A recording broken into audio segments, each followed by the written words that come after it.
Hello students, आज की इस वीडियो में हम ITI first year electrician trade theory का चैप्टर नंबर 9 देखने वाले हैं। जैसा कि आप जानते हो, इससे पहले मैंने 8 चैप्टर आपको कंप्लीट करके दे दिए हैं। अगर आपने उन वीडियोस को नहीं देखा है तो उस वीडियो का लिंक मैं आपको डिस्क्रिप्शन बॉक्स में दे दूंगा, वहां से जाकर आप प्लेलिस्ट को ओपन कर लीजिएगा एंड सभी वीडियोज़ को देख लीजिएगा, क्योंकि यहाँ पर जो है मैं आपको ITI फर्स्ट ईयर का कंप्लीट सिलेबस आपको प्रोवाइड करा रहा हूँ विद PDF और विद एक्सप्लेनेशन।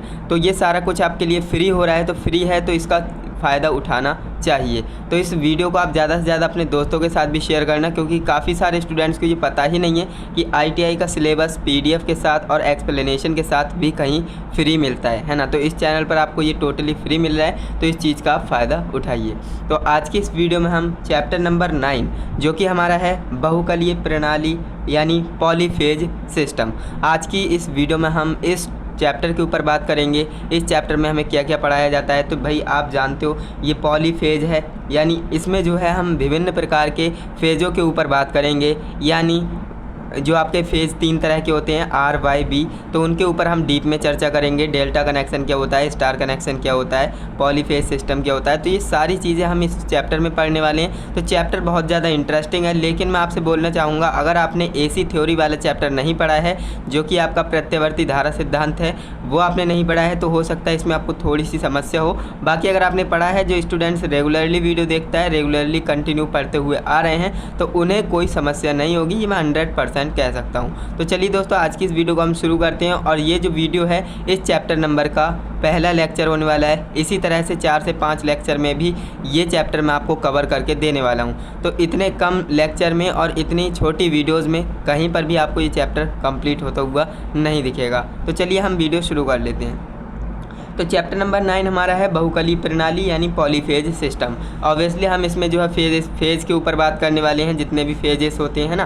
तो देखिए, सबसे पहले हम ये जान लेते हैं कि पॉलीफेज सिस्टम आखिर होता क्या है ना। हमारे चैप्टर का नाम क्या है, पॉलीफेज सिस्टम। तो सबसे पहले हमें ये जानना चाहिए कि आखिर ये पॉलीफेज सिस्टम होता क्या है। तो देखिए, 2 या 2 से अधिक फेज़ों की प्रणाली को पॉलीफेज सिस्टम कहते हैं। देखिए, 2 फेज या 2 से अधिक फेज, ऐसा कोई सिस्टम हो तो उसे हम क्या कहते हैं, पॉलीफेज सिस्टम कहते हैं।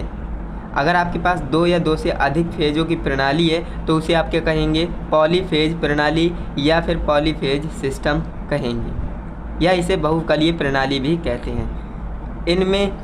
इसमें जो है एक ही सीक्वेंस है ना, इसमें एक ही सीक्वेंस के 2 या 2 से अधिक EMF के बारे में आप जानते हो, बिल्कुल जानते होगे, आप चैप्टर नंबर 9 तक आ चुके हो। तो EMF से तो आपका जो है रूबरू हुए होंगे। EMF क्या होता है, इलेक्ट्रोमोटिव फोर्स होता है, यानी वैद्युत वाहक बल है ना। इसके बारे में मैंने आपको बहुत अच्छे से पढ़ाया है। तो देखिए, इसमें जो है एक ही सीक्वेंस के 2 या 2 से अधिक EMF सर्किट में काम करते हैं, यानी कि एक ही सीक्वेंस के 2 या 2 से अधिक EMF होंगे और वो सर्किट कितने सर्किट में काम करेंगे, एक ही सर्किट में काम करेंगे। तो ये आप ध्यान रखिएगा। अब हम आगे बढ़ते हैं। तो यहाँ पर आप देखेंगे, ये आपको नोट आपको याद रखना है, बोनस पॉइंट, जो कि है 2 फेज प्रणाली में 2 कॉइलों को एक साथ एक दूसरे के 90 डिग्री के एंगल पर रखा जाता है। ये भी काफ़ी इंपॉर्टेंट बात है, ये आप याद रखिएगा कि अगर 2 फेज प्रणाली है तो उसमें होता क्या है, 2 कॉइलों पर है ना, 2 कॉइल होंगी तभी तो 2 फेज प्रणाली है। तो 2 फेज प्रणाली में 2 कॉइलों को एक साथ एक दूसरे के 90 डिग्री के एंगल पर रखा जाता है। तो ये आपको याद रखना है। 90 डिग्री का मतलब होता है इस तरह से, है ना, यहाँ पर 90 डिग्री का कोण बन रहा है। तो इस तरह से जो कॉइल को रखेंगे, तो यानी कि इस तरह से एक कॉइल होगी, है ना, और एक जो है इस तरह से कॉइल होगी, और इनके बीच 90 डिग्री का एंगल बनेगा। तो ये आप समझ सकते हो कुछ इस तरह से। अब हम ये समझ लेते हैं कि यहाँ पर जो है किस तरह से फेज वर्क कार्य करता है। तो यहाँ पर आप देखेंगे, ये हमने क्या बना लिया, क्वाड्रेंट बना लिया।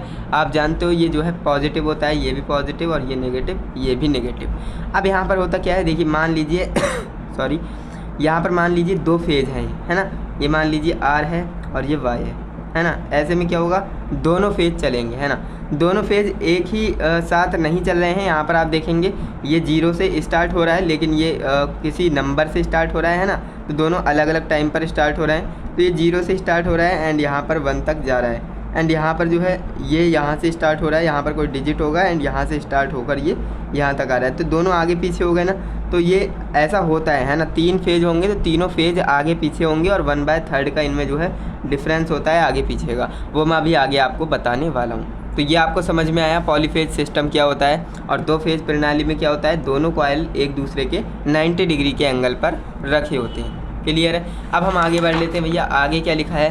तो आगे आपके लिए बहुत अच्छा पॉइंट लिखा है जो कि मैंने आपको 2 फेज में बताया था। 3 फेज की बात करें तो देखिए 3 फेज प्रणाली में 3 कॉइलों को एक साथ एक दूसरे के 120 डिग्री के एंगल पर रखा जाता है। जैसे मैंने आपको बताया था 2 फेज प्रणाली होगी तो उसमें दोनों कॉइलों को 90 डिग्री के एंगल पर रखेंगे, लेकिन जो 3 फेज प्रणाली होगी इसमें तीनों कॉइलों को एक दूसरे के 120 डिग्री के एंगल पर रखेंगे। यानी ये कुछ इस तरह से बनेगा। देखिए मान लीजिए एक ये कॉइल है, एक ये कॉइल है, एक ये कॉइल है, इस तरह से है ना। तो इनके बीच में जो कोण बनेगा 120 डिग्री का बनेगा।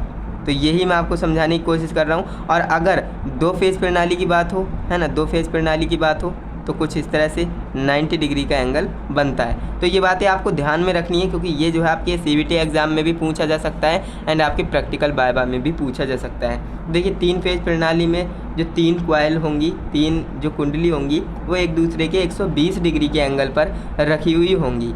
इसमें जो है तीनों फेज जो बनते हैं उनका अधिकतम EMF तथा सीक्वेंस समान रहता है। अब देखिए इसमें होता क्या है, इसमें जो तीनों फेज जो बनते हैं उनका अधिकतम EMF यानी जो मैक्सिमम इलेक्ट्रोमोटिक फोर्स होगा वो, और जो आपका फेज सीक्वेंस होता है, फ्रीक्वेंसी, सॉरी मैंने यहाँ पर गलत पढ़ लिया, ये हमारा फ्रीक्वेंसी है, फ्रीक्वेंसी समान रहती है ना।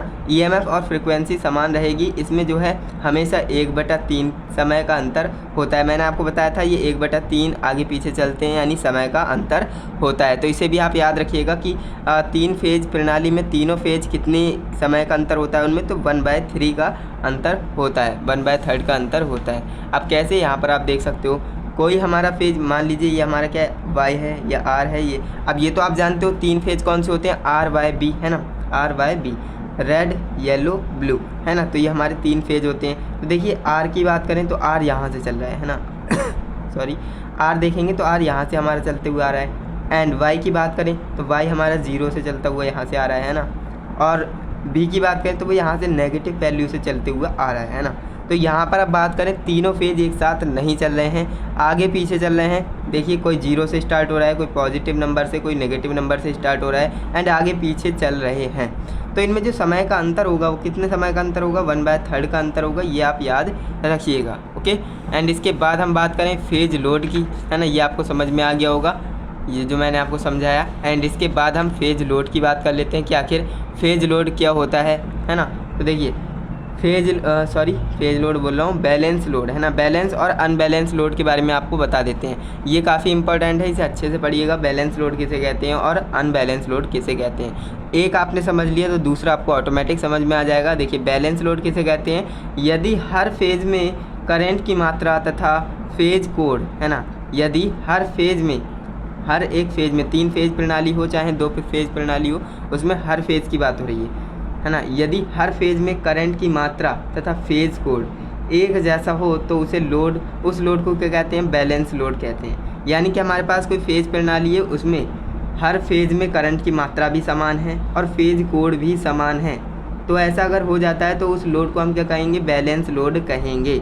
ये सिंपल सी परिभाषा है। एंड इसके बाद अनबैलेंस लोड किसे कहेंगे, इसका उल्टा से, ठीक इसका उल्टा, यदि हर फेज में, है ना, 2 फेज प्रणाली हो चाहे 3 फेज प्रणाली हो, उसमें हर फेज में करंट की मात्रा तथा फेज कोड अलग अलग हो, है ना, यानी कि यदि हर फेज में करंट की मात्रा तथा फेज कोड की मात्रा, जो फेज कोड होता है वो अलग अलग हो, तो ऐसे लोड को हम अनबैलेंस्ड लोड कहते हैं। तो ये बात आपको समझ में आई होगी। यानी कि मान लीजिए हमारे पास 3 फेज प्रणाली है और उसमें मान लीजिए तीनों फेज़ों में समान करंट आ रहा है, यानी धारा का मान समान है तीनों फेज में, और तीनों का जो एंगल है, जो फेज कोण है ना, वो कैसा है, समान है, यानी एक जैसा है, तो उसे हम क्या कहेंगे, बैलेंस लोड कहेंगे। लेकिन लेकिन लेकिन लेकिन अगर हमारे पास 3 फेज हैं और तीनों में करंट की मात्रा कैसी है, समान नहीं है, यानी अलग अलग है, और उनका फेज कोण अलग अलग है, तो ऐसे को हम क्या कहेंगे, अनबैलेंस्ड लोड कहेंगे।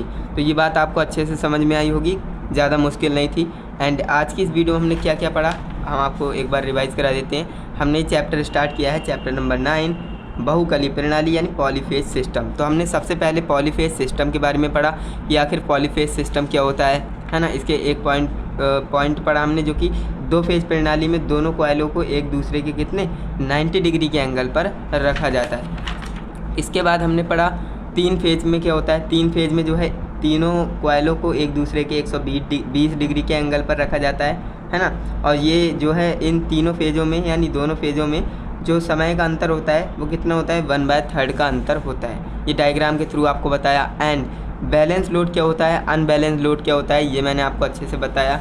एंड इसके बाद आपको करना क्या है, अपने बुक में देखना है, आपको ये डायग्राम मिल जाएगा। ये डायग्राम आप बना लीजिएगा, जो कि यहाँ पर हमारा 1 वाट मीटर विधि द्वारा है ना, ये आपका एक डायग्राम है। इसे आपको बना लीजिएगा, बुक में आपको ईजिली अवेलेबल हो जाएगा है ना, वहाँ से आप बना सकते हो।